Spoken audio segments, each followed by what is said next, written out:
Dalam suatu kesempatan, Mustafa Kemal berpidato di hadapan para tentara ex-tentara khilafah.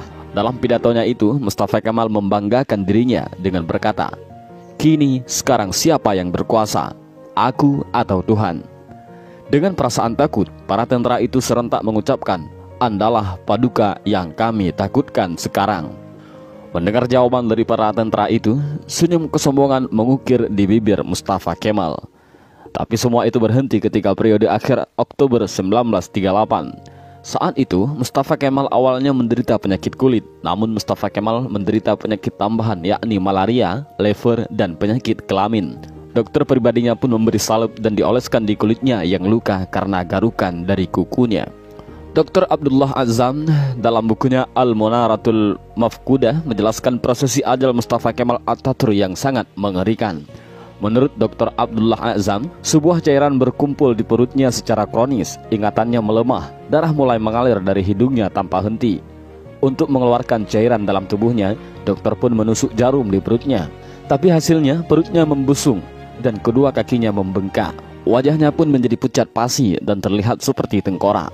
Mustafa Kemal yang sedang sakit menderita itu, kesehariannya dilengkupi rasa panas yang luar biasa. Bahkan, gatal-gatal dari tubuhnya semakin menjadi-jadi, hingga dia merasa tak tahan lalu menjerit sampai terdengar di seluruh istana. Para pekerja istana sangat ketakutan. Ketika Mustafa Kemal sudah menjerit karena kesakitan, badannya yang panas hingga melebihi suhu normal membuatnya tak mau masuk istana. Dia meminta dibawa ke tengah-tengah laut untuk menurunkan suhu tubuhnya, tapi suhu tubuhnya selalu naik dan malah panas.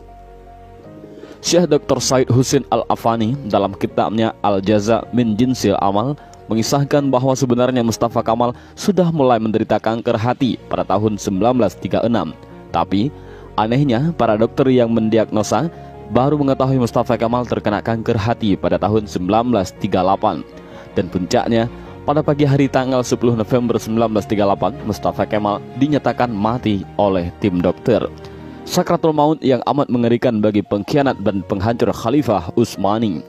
Bahkan ketika akan proses pemakaman pun, para ulama Turki menolak untuk menyolatkan jenazah busuk Mustafa Kemal.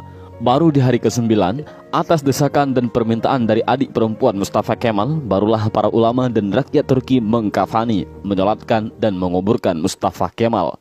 Tapi naas, ketika jenazahnya akan dimasukkan ke bumi, jenazahnya terlempar ke atas. Para penziarah dibuat repot oleh hal ini. Untuk para ulama sepakat untuk menimbun jenazah Mustafa Kemal dengan bebatuan di bukit di Ankara.